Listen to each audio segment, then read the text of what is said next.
should all desires be removed? Well, that entirely depends on what you want to do. As you know, there are no shoulds in Vedanta, there are only laws. X leads to Y. So, what do you want? You can decide what you want to do, but this is the law. All human agitations are caused by desires. That is a law. As long as there is a desire, there will be an agitation. Wherever there is an agitation, there has to be a desire behind it. This is the law.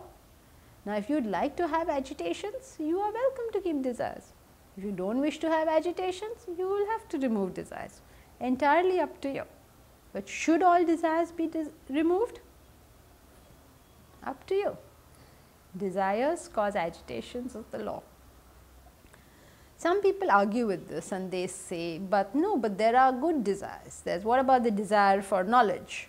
What about the desire to help people? And what about the desire to remove desires itself? Aren't these good desires? Shouldn't we have them? Well, good and bad are relative terms. And it is better to have a desire to help somebody than to harm him. Definitely it is better. But the desire to help somebody, well, can't you think of better desires? So, everything is relative. I can help somebody, but if I had helped the whole community, that would have been even better. So, what is good and bad is merely relative. The lower are the bad desires and the higher are the good desires. From wherever I stand, everything below that is bad, and from wherever I stand, everything above that is good. It is like light. It is a matter of degree, it is all relative.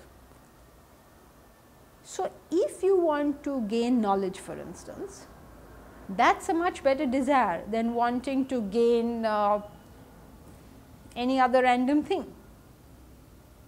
What about the desire to lose desires? Well, that is the highest and best desire. It is better to have that desire than to have any other desire, but that is still a desire, and as long as that desire exists, there will be the agitation caused out of that desire.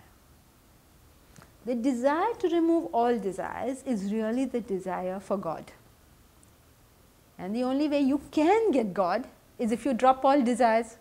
So, the only way you can get God is if you are even able to drop the desire for God. If you do not drop that last desire, there is still a barrier between you and God. So, should you drop all desires? Well, if your goal is to realize the self, you will have to eventually even drop the desire for realization. That dropping of the last desire is what happens in meditation. When you drop the last desire, even the chant fades to silence. And when you have come to the state of zero desires, you obviously come to the state of zero agitation. Now, anything can happen in the world, it will not cause any agitation to this person. He will be completely self-sufficient, completely independent of the world.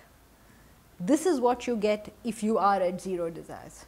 If this is what you want, then yes, you will require to reach the state of zero desires. If there is something else you want, then well, you will have to find the path that leads to that. But the law is this: to the extent there are desires, there is bound to be agitation. To the extent there is agitation, there has to be a desire underlining it.